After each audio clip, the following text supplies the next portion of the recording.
konnichiwa, ohayo gozaimasu, and good morning everyone. Ayan nga. Today po, ang ating gagawin ng live is dangling. Today, dangling po. Ayan. Two kinds of dangling. This one is, yeah, like this. And the other one is like kihei. Okay? Please watch and enjoy.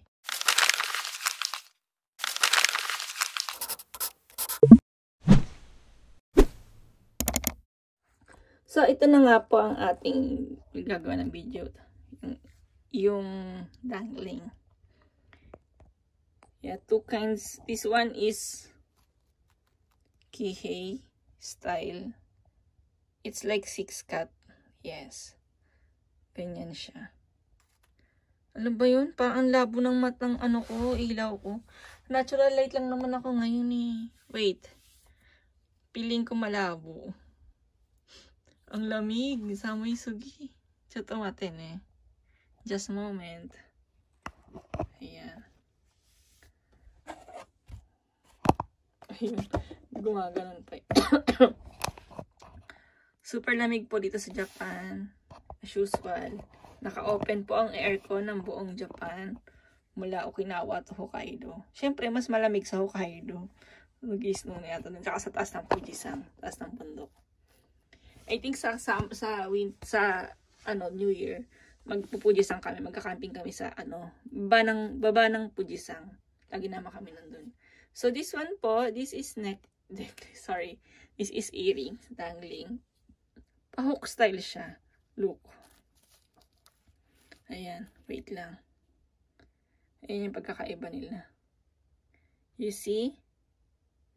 The difference. This one is different design.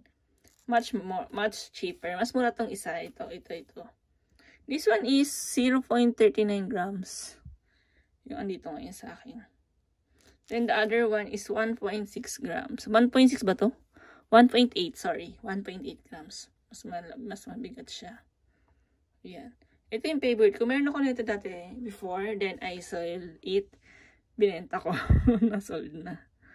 Oo. Alam niyo naman ako seller. So pag halimbawa I have items. I have my personal jewelry. Then hindi ko na siya type. Or type ko naman siya pero may gusto kong bilhin na other one. Binibenta ko. Tapos bumibili ako ng iba. It's called upgrade. Nag-upgrade ako. So see. Lagay mo natin dito. Ganyan ang design niya. Maganda to. Diba? Nag-uumise ka. Kasi before nag-work ako sa umise sa club. So maganda nakadangling ka or malalaking hoop. Yun yung mga hikaw ko dati. Para kitang-kita kahit gabi. Diba? Hataw ka. Siyempre, investment mo, you have to be beautiful. Investment mo yun eh. Weekly ako namimili ng damit ko and makeups ko monthly. Ubus agad kasi. Ganyan. May pa-eyelash pa. But now, simple lang. Bahay lang ako. Bihira na ako mag-makeup ngayon kapag nasa bahay. So, look. Ganyan siya. It's so beautiful. And kahit sa party or you have kahit nasa bahay, pwede naman sa bahay, pero kung ayaw mo siyang gamitin sa bahay, you can use it to formal dinner. Depende sa suot mong damit eh. Kasi before I told already na I said before, tama ba ako? Even me, depende sa damit ko yung hikaw ko. Meron akong damit na nakadress ako, syempre mas bagay yung ganitong hikaw na pabilog lang siya na maliit or hoop style. If nakapang summer ako, pwede rin to. Nakataas. Pag ganito yung hikaw ko, gusto ko nakataas yung buhok ko. Kasi para kita siya, ma-appreciate siya, or nakapusod, or basta yung kita yung tenga. Kasi pangit naman kung matatakpan siya ng buhok ko, diba? Ayan, ganda. Ayan yung back style niya. And this one, hindi siya ampaw. Hindi po yan ampaw. Solid po yan. Na K18 Japan Gold. Yes, it's solid. Makikita nyo naman. Yung buyer ko, bumili nito. Tapos, dito lang sa Japan, si ma'am. Taga dyan lang sa iChicken. This one, and siya bumili din siya ng necklace. Ayun yung binili niya set. So, later, I will ship this to ma'am. Thank you po, madam. Partner niya sa kanyang necklace. Kasi, nag-order siya ng necklace. Ito yung in-order ni ma'am. 8-cut, 10 grams, 40 cm. So, hindi siya 8, itong earrings, yung dangling, hindi siya 8-cut, pero pwede na rin siya i-partner kasi hawig, diba? Ayan o, look. So, not same cut, but you can pair it. Pwede naman kasi same nakihi. So, yung.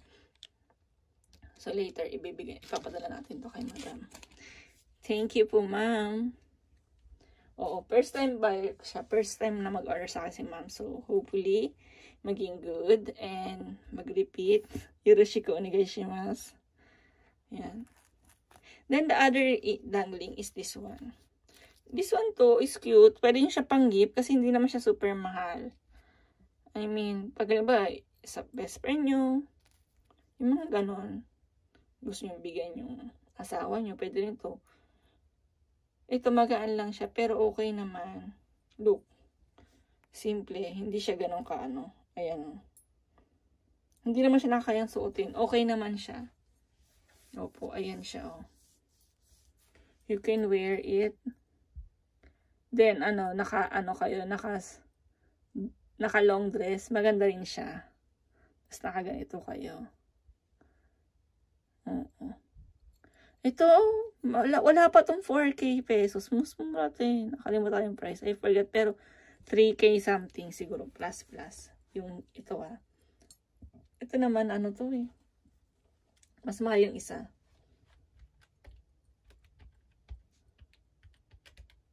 Yung isa sa 11K pesos. As of now. December 2, 2023. So, bukas iba na naman yung pero bukas ko pa ito ma-upload. December 3 or December 4. I'm not sure. I-edit ko pa kasi. Ayan siya. Ganyan yung design. Magkasing haba lang yata sila. Yes. Ayan. So, if you want like this, just PM me. Yes. Ayan po. So beautiful. Pwede nyo siyang bilhin sabay. Sabay ka nun. Ganyan lang siya.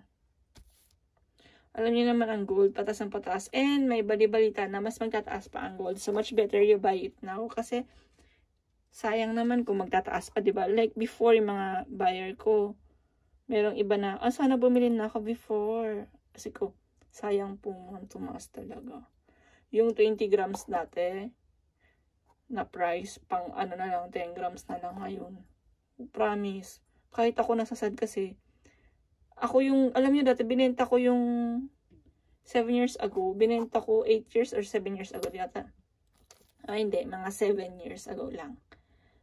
Binenta ko yung 20 grams ko ng 6 na lapad lang. 20 grams sa 6 na lapad, sa pera natin, nasa lang yun. 27,000 pesos ko binenta yung 20 grams ko, pero ngayon sobrang mahal na. Diba? So, kasi kailangan ko ng pera nun. So, binenta ko yung mga kadena ko. 20, 30, 50, binenta ko sabay-sabay kasi I need funds. Oo, kailangan ng pera. So, tagang binenta ko. Then, ngayon, marirealize ko na sayang. Oo, ganun talaga. Pero, tao lang ako, kaya nag-iipon na naman ako ng alas pambenta. Sa sarili ko ba? Pag medyo magkapera, nakaipon, bumibili din ako para sa sarili ko kahit pricing yun. Kasi I know, after many years, magtataas pa siya lalo. So, mas mahirapan ako bumili after, no? Pag sobrang ba, 500,000 na, Diyos ko naman. Ang hirap na nun, diba? So, maganda mag-invest na po kayo now na don't wait time. Kasi, ang alahas, maganda rin siya. Parang lang siyang property. Mas madali pang ibenta yung alahas kaysa sa property na need mo pa ng SPA, attorney, etc. Diba? Mag-alahas pag tumaas naman yung value niyan or naman. Madali mo siya masisell, mabibenta. Nanunod din ng kung ano-ano. Nasubukan ko na yun kasi nagbenta ko ng lupa ako. Sobrang stress ako kasi nga kailangan pa ng SPA. Tapos ang baba ng value. Mas mabaga ko siya nabenta kasi nabili ko siya ng 15 years ago, bago ako mag-Japan, nabili ko siya, bago pa ako mag-Japan, so, nabili ko yung 21 years old ako, 20 pala, kasi 21 nag-Japan ako, pero so, hindi ko siya napatayuan ng bahay na gusto ko, dahil bahain sa Pulilan, sa Bulacan, so, binenta ko na siya, ng after many years, pero nabenta ko lang siya ng palugi, nalugi pa ako ng, I think, 80,000, so, binenta ko pa rin kasi nga, sayang naman walang gusto tumira doon. Ayaw tumira ng mga ng mama ko kasi asa Osami siya. Tapos yung mga pinsan ko, sabi ko, gusto nyo doon? Ayaw nila. Diyos ko. Kasi katayuan nyo lang ng lupa, ng bahay. Diyos ko, bakod-bakod, sayang. So, ayaw nila. So, binenta ko na lang kaysa naman mas squat yung lupa, diba? Yung property. Kaya yun. So, I think much better if gold. Pag ganyan, nakatulad ko na sobrang busy, tapos hindi ka makakauwi lagi sa Philippines. Much better na gold yung i-invest mo, yung ipunin mo. Kasi ang dali niyang mabenta in case na gusto mong ibenta. Unlike yung tulad sa nangyari sa akin. Ouch. Diba? So, balik tayo sa alahas. It's good. Ang ganda. Lilipad na rin to kay madam ngayon. Ito. Ayan. Pero pipicturean ko muna siya. Magpipicture taking muna ako para sa ating selling. Ito yung sa sa Kihei. Ayan po siya. 1.8 grams. Then, this one naman is 0.39 grams. Ito siya. Ayan. Ayan. What you see is what you get. Yes. Actually, if may somebody order me, bago ko i-send ang order, pinipicturean ko yan. Then, I take video. And pinapadala ko po sa buyer yung video. Maiksing clip lang naman. Halimbawa, na yung grams, tas yung itsura, ganyan. Para alam nila. Ayan po. And I ship international. So, if may gusto kayo na alahas or something here in Japan, please PM me. Kasi bala ko rin mag-open ng store. Bukod sa, aside sa Japan Jewelry, na about sa mga something here in Japan. Then, mag-add lang kayo ng pagbili sa akin. So, I think much better yung ganun. Same, iniisip ko pa kung maganda ba yung ganun. Parang bukod sa alahas, may ibang pa akong mabenta. So, yan po. If you like this, please PM me and share this video and like na rin po. At pag may gusto kayo, may mga question po kayo, if you have other question, punta po kayo sa description box. Then, you will see the link. Yeah, punta po kayo sa link sa Japan Jewelry or sa aking, Mary Ann K Vlogs. Pwede po kayo doon kung alin sa dalawa. Sasagutin ko po kayo. Kulitin niyo, pag di po ako nag-reply, please PM again. Mag-PM kayo na, oy, mag-reply ka. Sometimes kasi busy ako dahil wala naman po kasing maid dito sa Japan. So lahat, wala kang katulong dito na wala kang kamag-anak or anything. So lahat gawain ko. Mula umaga hanggang gabi, pati pagtapon ng basura, lahat akong gumagawa. Partida pati luto. So, medyo busy-busyhan po ako. Pasensya na. Ayan po. Thank you very much and have a nice day. Arigatou gozaimasu.